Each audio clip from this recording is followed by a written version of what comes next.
Happy Tuesday, ladies! Y'all have been so excited to hear about my 3-day Paso Robles wine and cheese tasting excursion created and hosted by VENISSIMO Cheese, and I am super excited to share it with you. Regardless of where you live, you can book a spot for a future voyage as well. So if you like what you see today, and I know that you will, I've included a link to their 2024 schedule of what they call Veni Voyages in the description box. More on that later. This entire experience was created and hosted by VENISSIMO Cheese, which is a very well-known, well-respected specialty cheese shop in San Diego with 3 different locations. Heads up, y'all, they are not sponsoring me, paying me. I do what I do because I love to share, and this is just one of those examples. They've been in San Diego for like 20 years, so they know their stuff.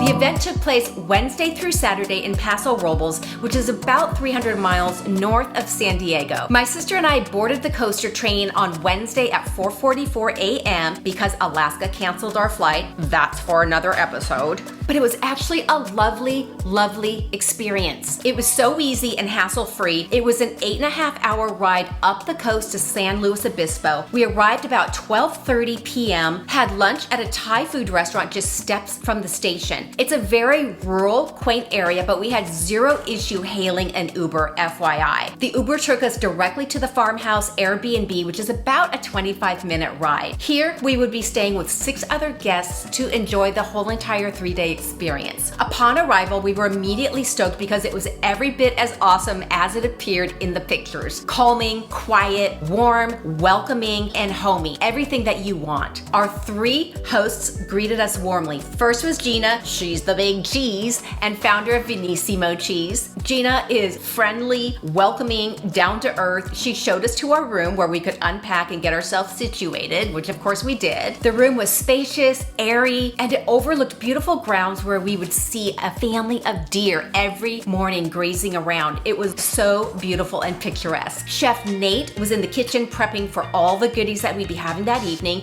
He's fun, gregarious, outgoing, and wasn't bothered the least by all the, ooh, what's that? He prepared the most delicious breakfasts and dinners every day throughout our stay. Fresh, healthy, farm-to-table creations that were candidly outstanding. And then finally, there was Rob. Rob served as a guest liaison. He's very knowledgeable on all things cheese and just helped to make the trip more seamless, enjoyable, and fun all around. There were 6 other guests attending, and I will tell you, I couldn't have asked for a better group of people. A special shout out to my girls, Kristen, Miss Wanda, Wendy, Pam, Ken, and of course my sister, Vicky. Loved spending time with all of you. For transportation, Gina rents a van that's large enough to transport the whole entire party from event to event, and it worked perfectly. We arrived at the farmhouse at 2, and at 2:30 we left for a mini wine and cheese tasting at Le Vignier, a cute little shop about 15 minutes from the farmhouse. It was a nice way to unwind from a day of travel and get to know the other guests. Around 4:30 we all went back to the farmhouse where Nate was busy preparing a beautiful dinner that we were about to enjoy. It started with happy hour and of course a glass of wine and a beautiful charcuterie board. The house has a large square dining table, very farmhouse style. It was really just a nice, warm, homey kind of feel. Day 2, which was the first real day of the event, my sister and I look outside to see this amazing little family of deer just walking around, grazing, having breakfast, and looking at us like, hi,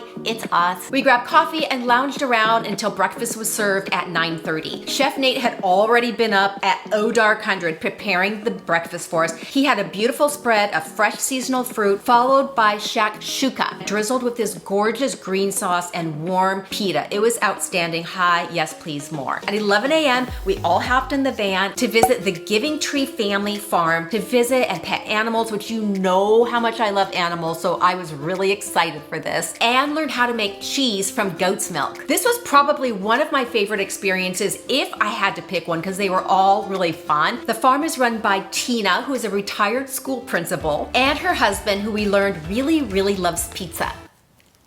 They have a slew of adorable goats. The alpacas look like they just have beautiful, huge, large made-up eyes, and they just look at you like, I love you. The thing with the alpacas is that they come up to you and your natural inclination is to reach out and pet them because they look really friendly, and they are, but if you try to pet them, as Tina told us, they immediately back away. But if you put your hands by your side and you put your face up to them, they will lean forward and give you a kiss. Can you even? Next, we met her pigs, Truffles and Tulip, and I know there was one other, but I can't remember his name. It was a male. Finally, we were all seated for a simple cheese making class where Tina showed us how to make fresh, it was either ricotta or chèvre, I'm not sure, from the goat's milk on her farm, while everybody enjoyed a nice glass of wine or two. Pop quiz, y'all. What happens when you have fresh made cheese, a wood fire oven, and a chef on site?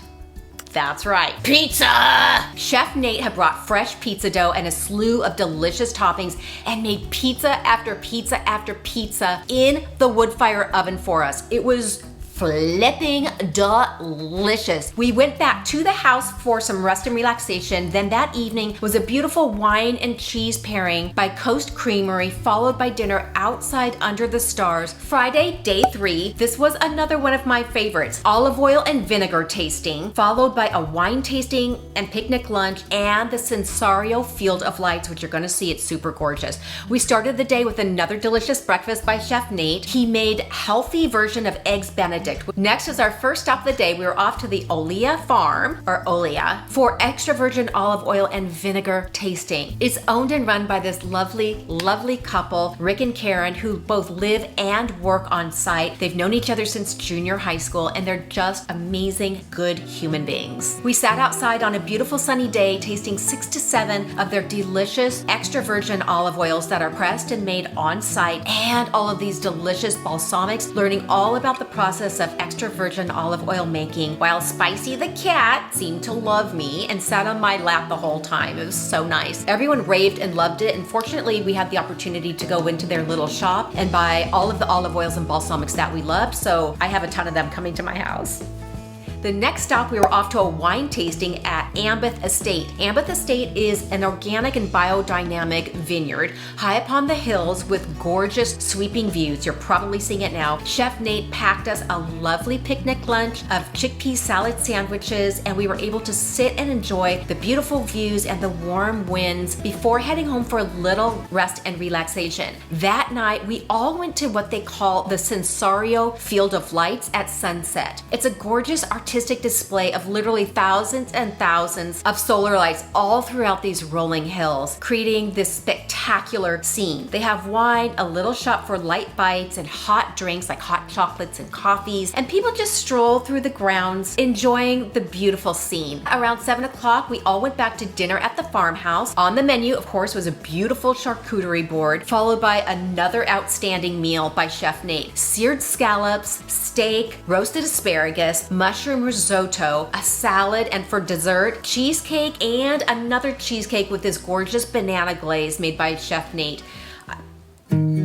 Saturday was our final day, and it seemed to go so fast, but they still made the most of it even though it was just half a day. It was breakfast followed by our final cheese tasting. You know I love food, so I have to share with you. For breakfast, it was a Greek yogurt, fresh figs, and granola. How gorgeous is this? Fresh fruit and this beautiful casserole bake. Next, it was off to Reve de Mouton, owned and operated by Evan and Christy. Her vision and her motto is where farm life and elegance meet. So you know I had to love it. We got to meet and pet the sheep. They're so sweet. Then we had a tasting of their delicious cheeses with cornichons, quince paste, and crackers while Evan went through and explained each delicious cheese. It was absolutely perfect, delicious, exactly the way that you want to end such an amazing experience. Their on-site cheese shop that they call Black Market is elegantly appointed in a simple, streamlined design with just enough glam to feel a little bit spoiled, but not so much much that it's overwhelming or too much in a farm style environment. Christy, you hit the nail on the head with this one, girl. Finally, it was time to say goodbye to everyone. We all exchanged numbers. These are the types of people that I will probably stay in touch with for a long, long, long time. They were that amazing. And then it was time to go home. I highly, highly, highly recommend a voyage with VENISSIMO if you're interested. Would I do it again? Yup, you bet I would. I put a direct link for you to the VENISSIMO voyage schedule in the description box below, along with a link to a couple of the other farms that we visited that I think you'll really enjoy checking out if you're thinking of going to PASO ROBLES. Okay, y'all, I hope that you enjoyed that. I had such a great time. If you have any questions, as always, please connect with me below. And until a couple days from now, I'll see y'all soon. Bye. We can cry when it's